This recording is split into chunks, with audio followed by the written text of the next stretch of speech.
Welcome back to the Texas of Trav YouTube channel. So in this one, guys, we're playing black, and white just moved queen to e2. So before we dive deep into this, let's do material count first. So we have 5 pawns. White has 6. We have a queen, 2 rooks, and a bishop. White has a queen, 2 rooks, and a knight. So we are technically down 1 point, but positionally speaking, white has a nicely posted knight on e5.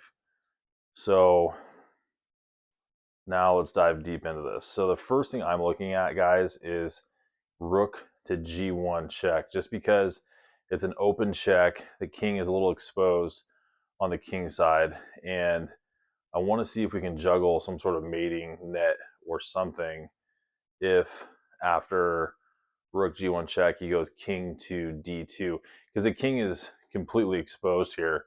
So if he goes king d2, I'm looking at follow-ups like maybe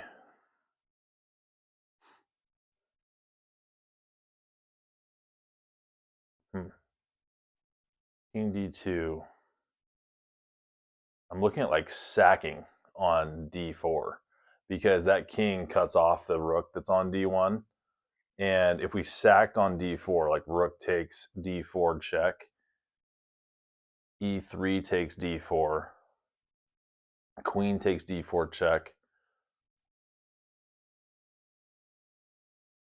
and white either has to block with his queen on d3, or he has to flee to c2. He really only has 2 choices. He either has to go king c2 or queen d3. So let's consider both. Let's say he goes king to c2. Well, then we have bishop to a4 check. That keeps the checks alive, and also aims three guys on d1. 3 attackers on d1. So after bishop to a4 check, he could block. He could go b3, or he could just try to run back into b1. So let's consider both of those. And this is just one branch, guys. Like, we got to go back to, like, what if he doesn't even go king c2? What if he blocks with his queen on d3? So we got to, in our minds, we got to compartmentalize different lines and analyze each and every single one. So let's start from the top. Rook to g1 check, king to d2, rook takes d4 check, e3 takes d4, queen takes d4 check, king c2, bishop a4 check, b3, and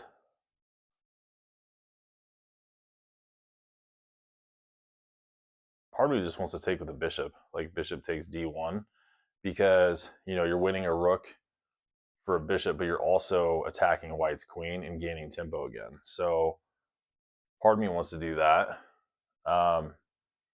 Let's go down that path for a second. Bishop takes d1, maybe rook takes d1,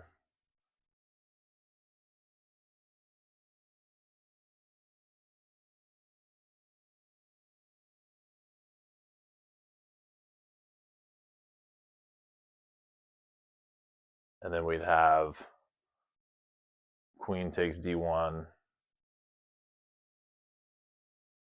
check, queen takes d1, rook takes d1 check. So that's if the king were to go to b1. So if he blocks with b3 after bishop to a4 check, b3, then we sack the bishop. Maybe sack the bishop. Bishop takes b3 check. Keep the checks going, forcing moves. King takes b3.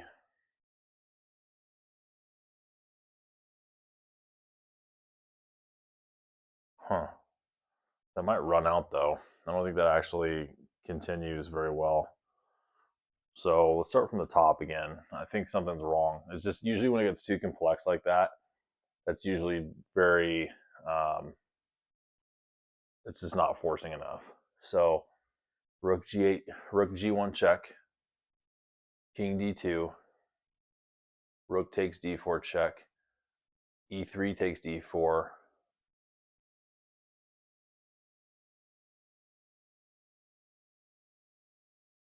queen takes d4 check, king c2,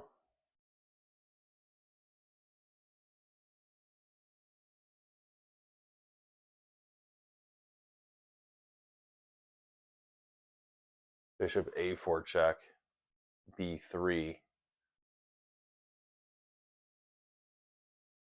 b3 seems to stop my attack in its tracks, but what if we went queen to c5 check in response to b3? That's what I'm looking at right now. Queen to c5 check.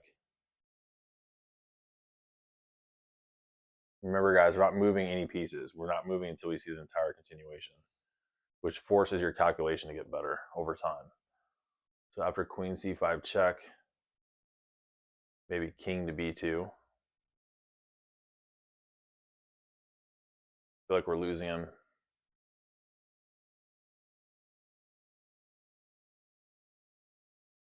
And then maybe bishop takes d1.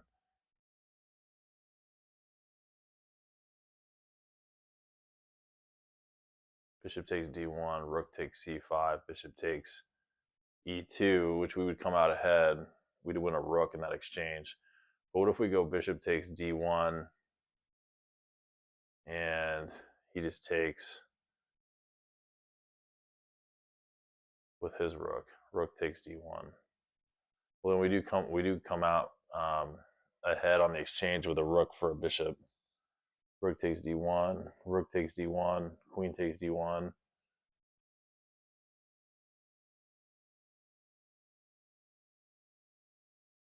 This puzzle could very well be about just going up in exchange and winning material, but there could be more. So I think it's Lasker that says, if you find a good move, look for a better one. So let's just see if there's something better than that.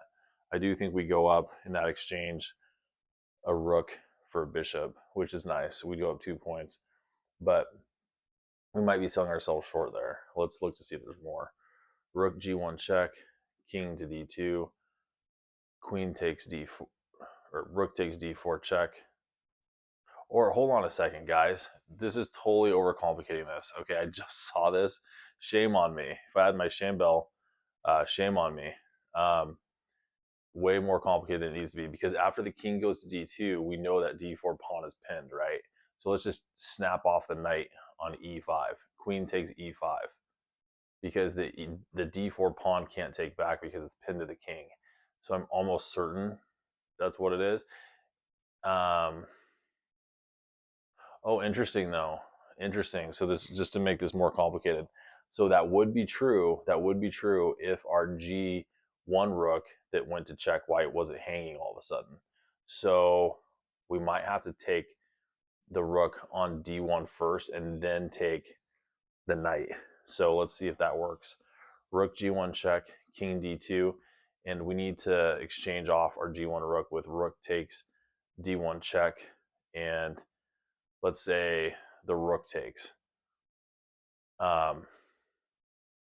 It actually doesn't matter if he takes the rook or the queen or the king, because in every circumstance, the king is still left on the d file, which allows us to take queen takes e5, winning the knight.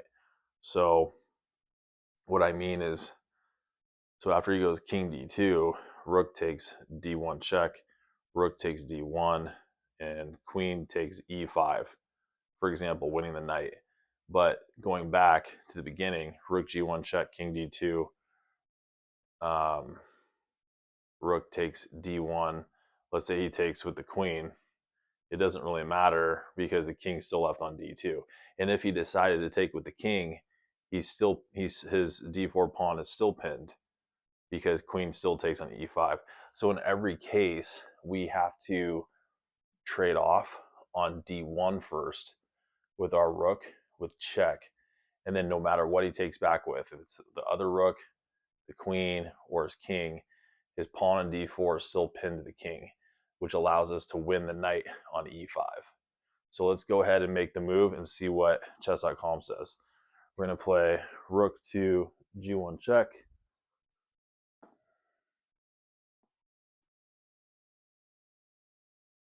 Okay, and he goes d2.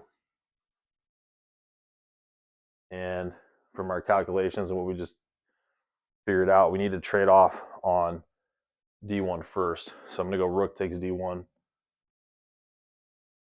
check.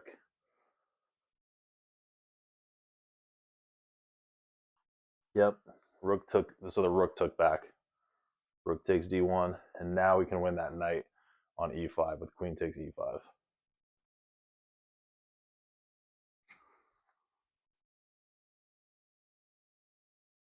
All right.